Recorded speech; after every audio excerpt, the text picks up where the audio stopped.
जनाब संदीप पांडे जी आप हजरात के सामने।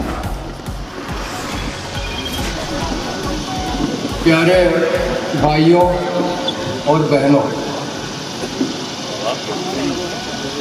2010-11 में ये जो फिरोज मीठी बोल वाला साहब बैठे हैं यहाँ पे, अभी ये बोलेंगे, ये मुझे गजा ले गए। 60-70 लोग थे अलग अलग मुल्कों के, ज़्यादातर एशियाई मुल्क के लोग थे, और हम लोग सड़क के रास्ते गए।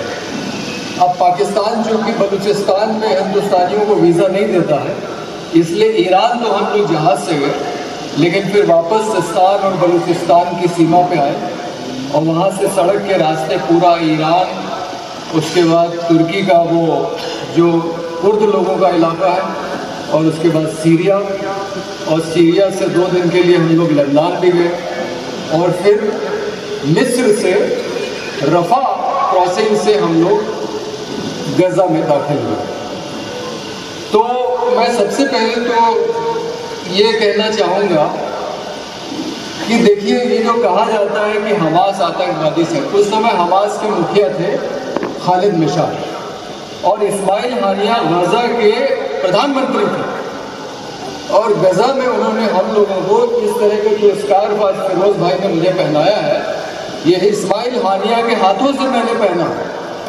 मैं बहुत अपने आप को बहुत मानता हूँ कि मैं सौभाग्यशाली हूँ कि इस्माइल हानिया ने मुझे ये स्कार्फ पहनाया था। ये वाला नहीं, जो मुझे पहनाया था वो मैंने यहाँ रविंद्रालय में एक दिन मीटिंग हो रही थी, हमारे दोस्त राज्यसभा में सांसद रहे अली अनवर अंसारी, जो पसमानदा मुसलमानों की लड़ाई लड़ते हैं, मैंने रविंद्रालय में उनको पहना दिया। मैंने कहा कि आप हिंदुस्तान में बड़ी लड़ाई लड़ रहे हैं। तो एक तो बात ये कि इस्माइल हानिया से मिलने के बाद हमने ये देखा कि फिलिस्तीन दुनिया का अकेला मुल्क है जहां बड़े बड़े नेताओं के घर में भी लोग शहीद हुए हैं, दीवारों पर तस्वीरें लगी, और आज तो वो खुद भी शहीद हो गए। लेकिन जो बात मैं कहना चाह रहा हूँ वो ये कि हमास आतंकवादी संगठन कैसे हो सकता है। मैं अमरीश भाई की तरह चुनौती नहीं दूंगा, मैं सिर्फ आपसे 2 सवाल पूछूंगा।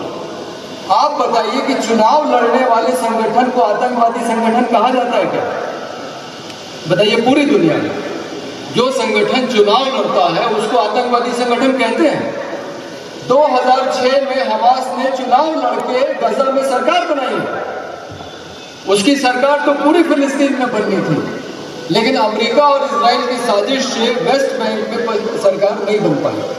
वहाँ पे महमूद अब्बास की सरकार बनवा दी गई, पैलेस्टाइन अथॉरिटी की, और हमास का चूंकि यहाँ पे वर्चस्व था, इसलिए गजा में उन्होंने अपनी सरकार बनाई, और उस सरकार के प्रधानमंत्री बने इस्माइल हानिया।